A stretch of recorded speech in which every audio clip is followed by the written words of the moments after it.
And welcome. Waffle Board breaks on Sunday, day after the draft was concluded.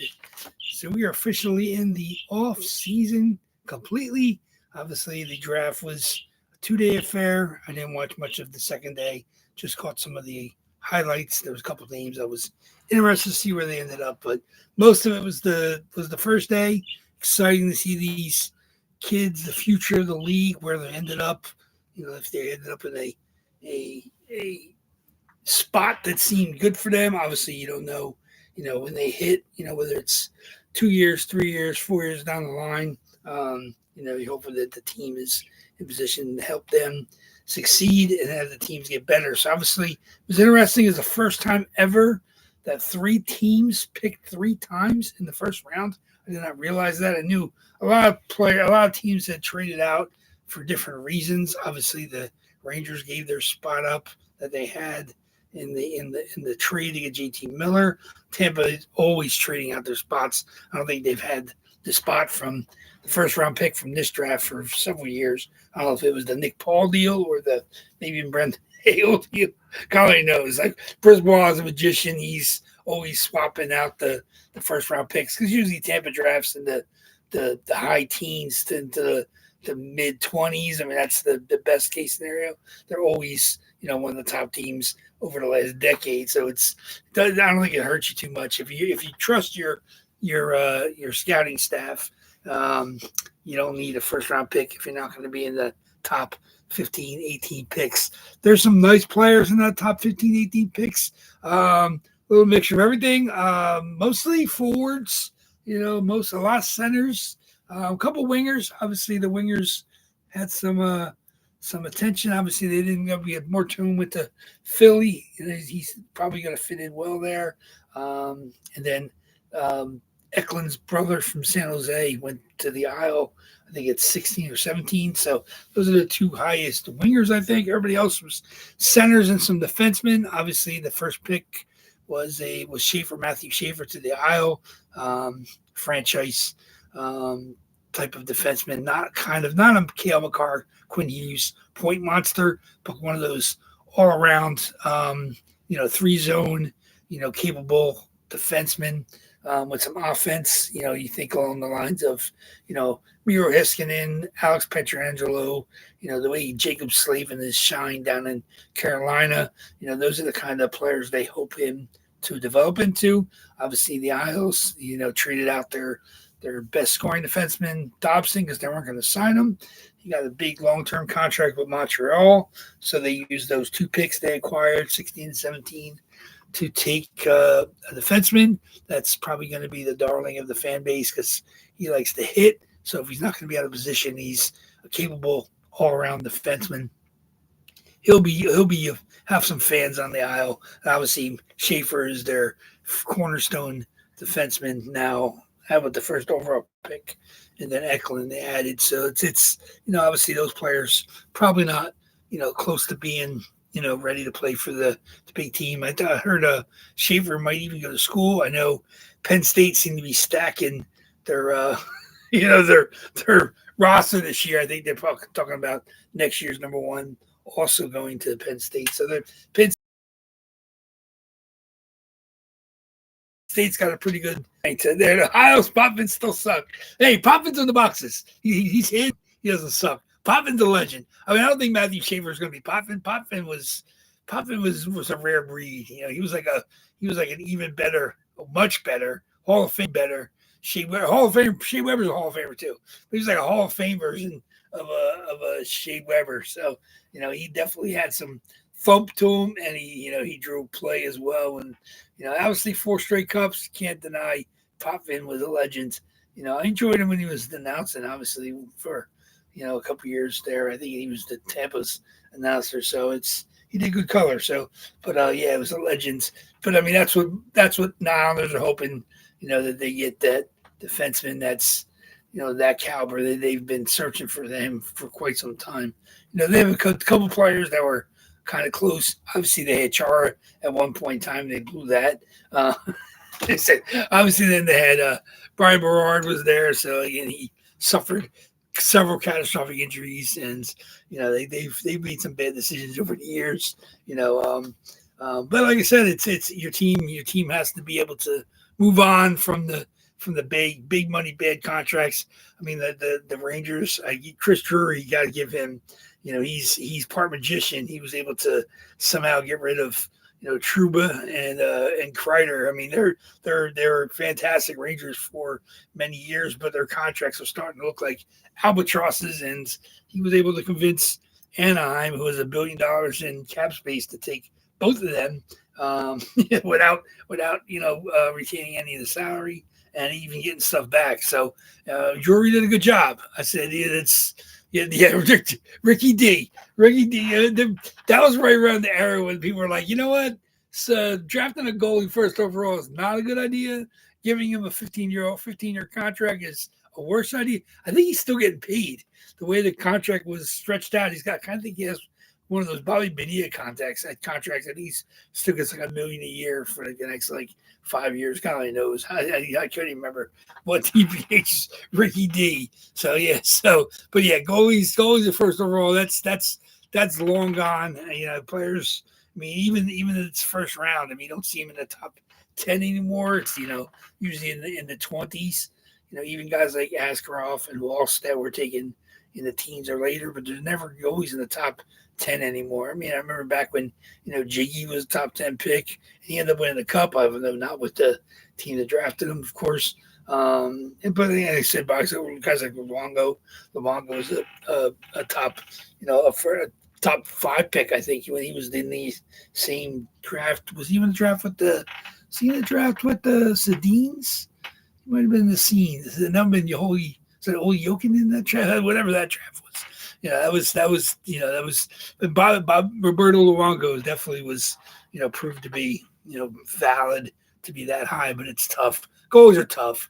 I mean, after you get them, pro minutes in the minors, and then you get some backup minutes at the NHL level, it takes a while before you figure out whether or not they're going to be the keeper of your franchise. And it's tough to take a first round pick, especially when you get centers and forwards and defensemen that come along a lot sooner, make impacts. At least you can evaluate and move on from if you feel that they're not good fits, or if you can use them a chip to trade for something else. But it's tough to commit, top 10 or top 15 pick to a goalie. It's not good general manager, maneuvering. And these teams have proven that. Obviously we rarely see, the goalie basically just get released and then signed. I mean, we saw Gibson got traded finally. That was something that hung around from Anaheim, had him out there. So Milbury made some questionable moves. Obviously, he's still getting paychecks. So I don't know where he's working now. He's with ESPN, or he's with TNT, or is he with one of the companies still employs Milbury. So, but like I said, he knows hockey, but he may not know. He may not be an expert as much as he hoped he was. Some of those moves are questionable. Obviously, bringing in Yashin wasn't a terrible move. Obviously, trading out actually ended up being the number 2 overall pick, Jason Spezza and Chara. It was not the best, moving of assets at the time for the Isle, but Ottawa reaped the benefits of that. And like I said, they didn't even end up with the best years of Chara.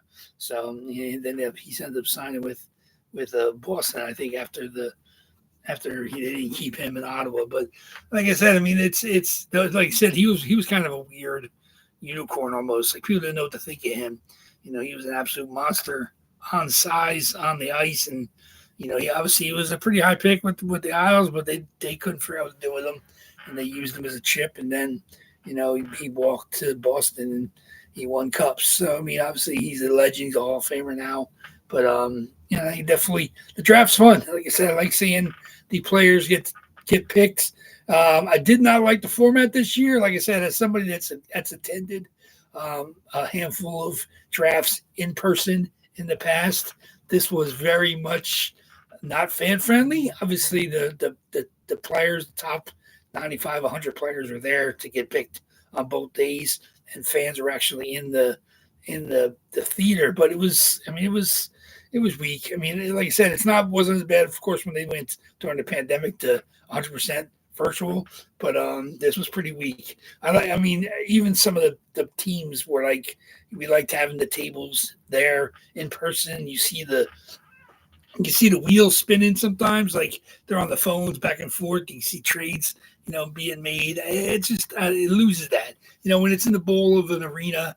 I mean, obviously you get fans in the stands. I mean, not every seat's taken, but fans definitely across the lower bowl, and then on the concourse. Obviously, when players once they get drafted, they make their way to the concourse for autograph sessions or photographs. Obviously Upper Deck has been huge with their player shoots, especially in the last couple that I was at, the one in Philly and the one up in Newark in New Jersey. But like I said, it was much more of a fun fan event in the past. I would hope they would think about going back to that.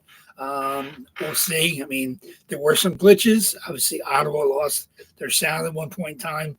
And I mean, obviously the sound system wasn't working as well in those weird little virtual draft rooms that the players got shuttled off to after being on stage. I mean, it was cool to see the celebrities kind of pick the players. I mean, most of them in person. Obviously, Adam Sandler, As Happy Gilmore, selecting Higgins, from Boston College. I mean, that was kind of a cool moment.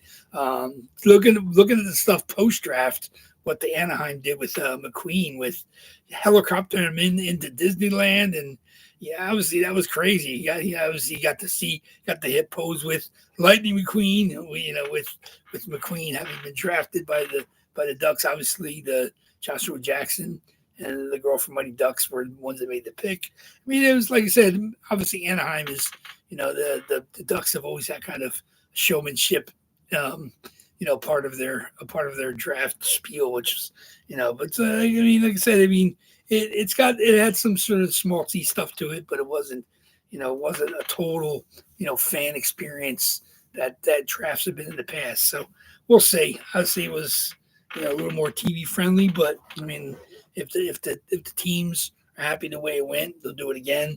Still got too much Gary Bettman on my TV, so I can deal without him being there at all. But I mean, you got to deal what you got to deal. He's still a commissioner, but we'll see how it goes.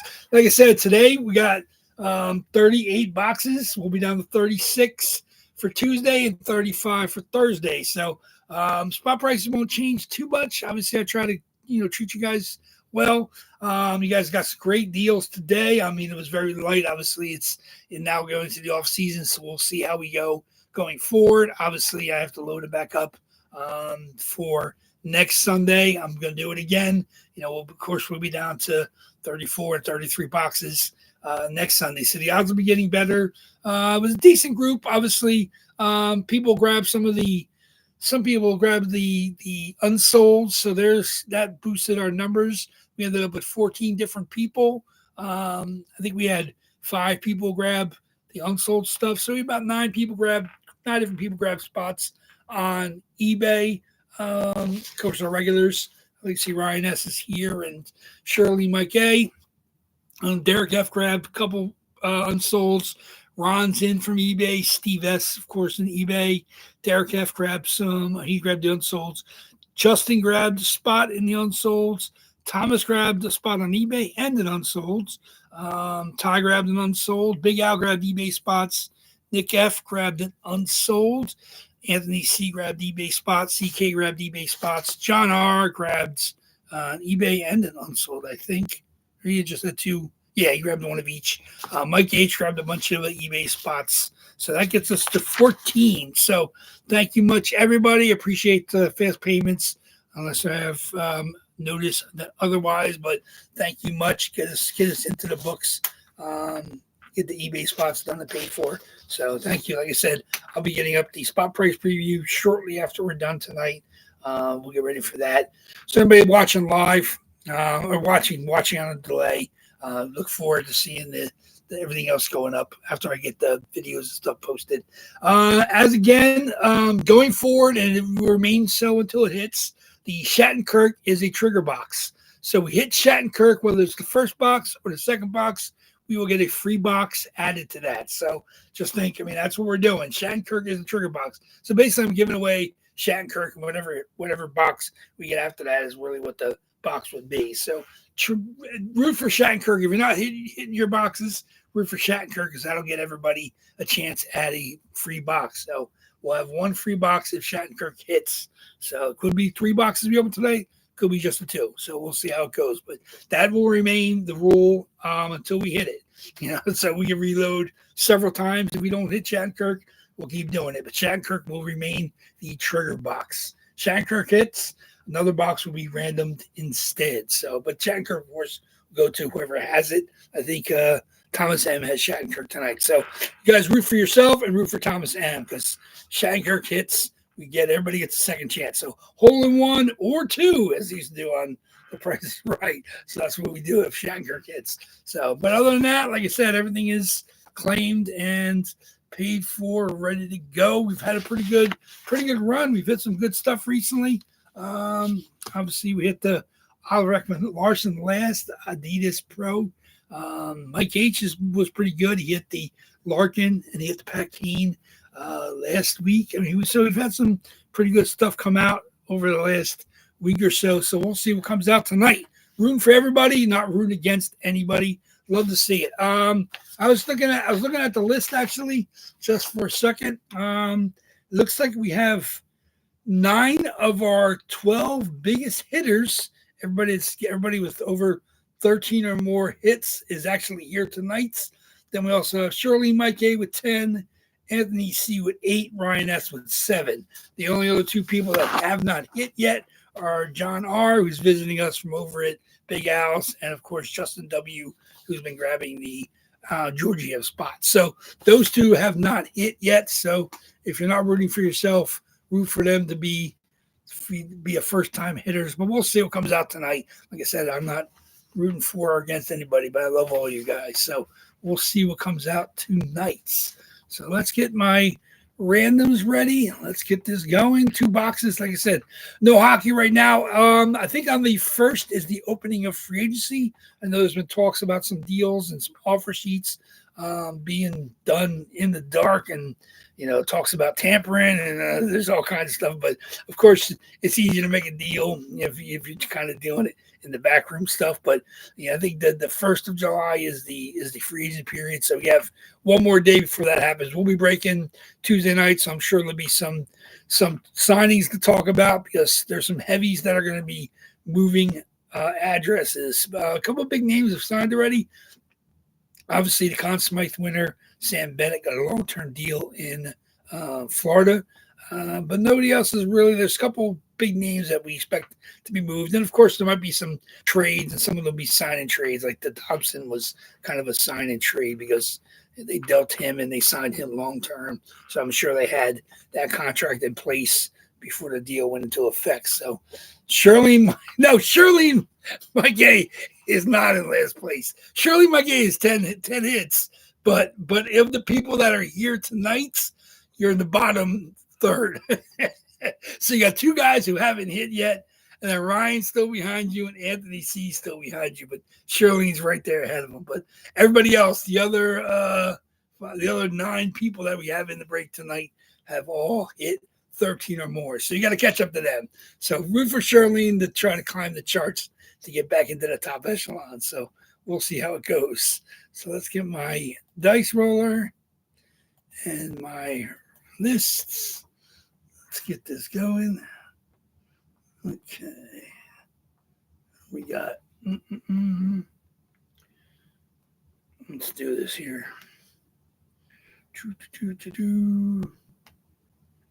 Okay. Okie dokies. Let me get this here. Okay. Of course, 5 or more is what we always do for our box randoms. We'll back out that box after we figure out which one we're going to hit. And then we do the same thing, 5 or more for the second dice roll. And then we'll figure out our second box. So that way we possibly have a different dice roll, but we'll see what the randomizer does for us. So 5 or more. Here we go. Let's see what we got. 12 times. Wonderful. 12 times. Boxes are all here. that are on the shelves and table. 60 is the only box from last year. Then you got 30 and 38, 53, 57. Then you got 3 and then 4, and then 8, and then 18 still from the last reload, which had 20 boxes. So we've only hit 2 from there. So here we go. Good luck. 12 times for our first box. Good luck, everybody. Okay. 2, 3, 4. I said 18 of the reload boxes of 38, so it's just about half, 50-50 shot it'll be a reload box. But we'll see. Like I said, we beat odds 10. And the box we're going to open first is going to be box number 91. 91. 91 is not a reload box. 91, 38 items on the list, 12 times, 91. Make my note here. 91. Okay, let's back that out.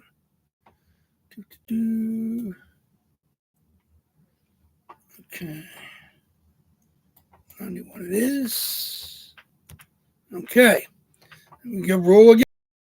Let's see what we got. 8 times. So 8 times. So here we go. We got 37 boxes. 8 times. Good luck, everybody.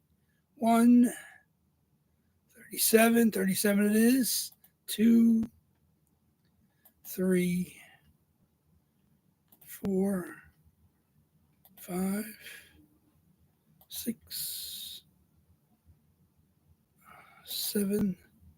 The second box we're going to open tonight is going to be box number 8. 8. I don't know if 8's a reload or not. It might be. 8. 37 times. 8 times. Box number 8. 91 and 8. I think it was a Gretzky 99. There we go. Let's back that out. Take care of some housekeeping. 8. Okay, there we go. 91 and 8.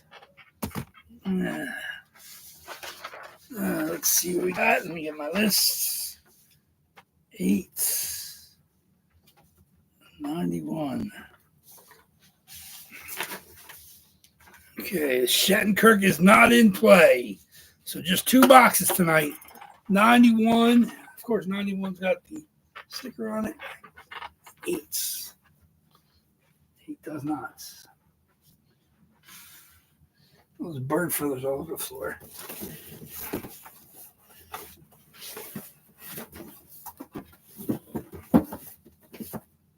One.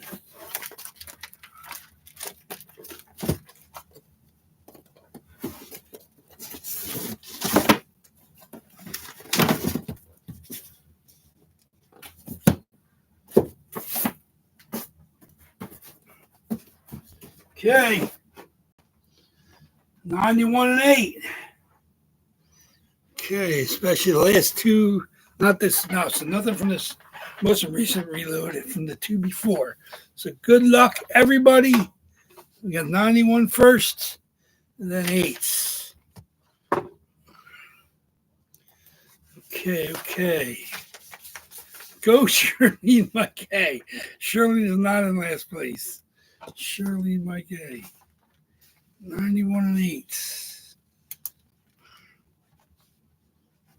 Okay.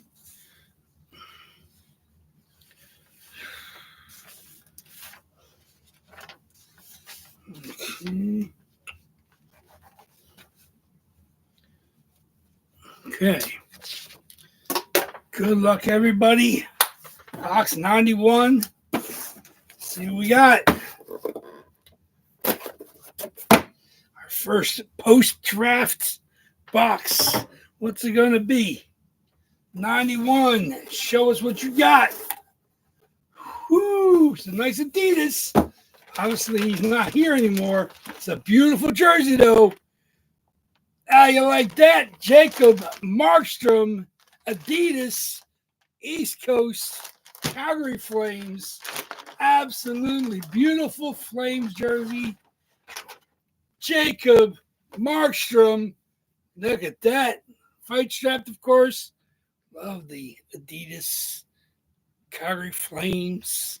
Such a beaut. With the white C logo on the front. Flaming C. Very, very nice. Such a nice one. Jacob Markstrom. Still an excellent goalie. Obviously not in Calgary right now, but such a beautiful Calgary Flames jersey. Jacob Markstrom. Okay. On to box number 8. There we go. Box number 8. Box number 8. See what we got with that. Box number 8. Good luck, everybody. Let's see. Got some good stuff in here, too. Woo! Excited. Box number 8 shows us. Woo-hoo-hoo. Look at that. Josh Morrissey, Fanatics Premium. That's the only one I had in there. And that's, oh, this is real cool. Josh Morrissey, Fanatics Premium. And this was acquired by me from the Pro Hockey Players Association. This is an absolute cool COA that you have. Let's look at that. Josh Morrissey, top defenseman for the Winnipeg Jets. They're such a beautiful, beautiful SIG. Josh Morrissey, 44, Winnipeg Jets. Adidas, of course, again. Fight strapped up. Winnipeg Jets with the A. Beautiful jersey. Fanatics Premium. So that's the only one I had that was, I think I might be one more now, but this is the only one I had in the boxes. Now, obviously, no longer Adidas. This is what we're seeing more and more of, is the Fanatics Premium jerseys, which is very similar. There's not a whole lot of difference. I don't feel much difference between the two jerseys. But this comes with the Pro Hockey Players Association COA. Real, real cool. Love when I get stuff directly from teams or I get stuff with like COA with this. It's a leather authenticity. Certifies the Fanatics Premium jersey, autographed by Josh Morrissey, submitted by the Winnipeg Jets Hockey Organization with the Professional Hockey Players Association during the 24-25 season. So that's real cool, obviously, on the NHLPA letterhead. So you get that COA. Obviously, you see all kinds of COAs, but I love when you get the stuff, directly from the team or the NHLPA, which is real cool. So that's very, very nice. So that's Josh Morrissey, and that is Jacob Markstrom. Let's see who we got the winners tonight. Jacob Markstrom goes to Tyrone. Ty T stepping in, grabbing an unsold, and hitting the Jacob Markstrom. Not closer mojo because that's the only spot he had. And Josh Morrissey goes to Steve S. Congratulations. Steve S. has been feeling it. He spread his wings a little bit tonight. Obviously hit the huge 1980 Team USA gold custom with the Mike Ruzioni and Jim Craig autos. And he said he was going to get Ken Morrow SIG added at some signing he was attending. So that's real cool. I can't wait to see the pictures when that's added to the USA jersey. So that's cool. So yeah, so he grabbed some extra spots, went a little bit out of his norm today, and he hits the Josh Morrissey Fanatics Premium from the NHL Players Association. So that's real, real cool. So congratulations, Steve S., for that. Congratulations for Ty for hitting the Markstrom. Sorry, of course, for everybody that did not hit. Your odds have now increased. It is now actually gotten better. You're now down to 36 boxes on Tuesday and 35 on Thursday. So I'll get the spot price preview up tonight at some point in time. Same spot prices for both. I try not to gouge you guys too much, and some of them won't even change. But obviously, I got to look at the totals before I throw up the spot prices and get ready for this week. So definitely get ready for Tuesday. Like I said, we're gonna have a flurry of signings and possible trades to discuss when we get back on Tuesday nights. Tuesday night 8 p.m. Eastern time. Get ready for the claim. We'll get the spot price preview up as soon as I can, and then post these videos, and we'll get ready for Tuesday. So thank you much, everybody, for participating, buying spots, grabbing the unsolds. Like I said, hockey never ends for me. I know it goes into a lull a little bit for many of us during the summertime, but I'm still a diehard junkie. And, I was happy to see the young kids get drafted. Some of them we don't know, we won't see for many years. But I said hockey is never ending for me. So I got to have my fingers on the ground and ear on the ground rather, and try to find some rumors where these signings and trades are going to be. That's what I'll be doing over the next day or so. But thank you much, everybody. WAFFLEBOARD Breaks definitely enjoys chatting with you guys and breaking with you guys. And I look forward to seeing everybody on Tuesday night. So thank you much. Enjoy your next couple days. I will see you on Tuesday. Take care. WAFFLEBOARD Breaks is out.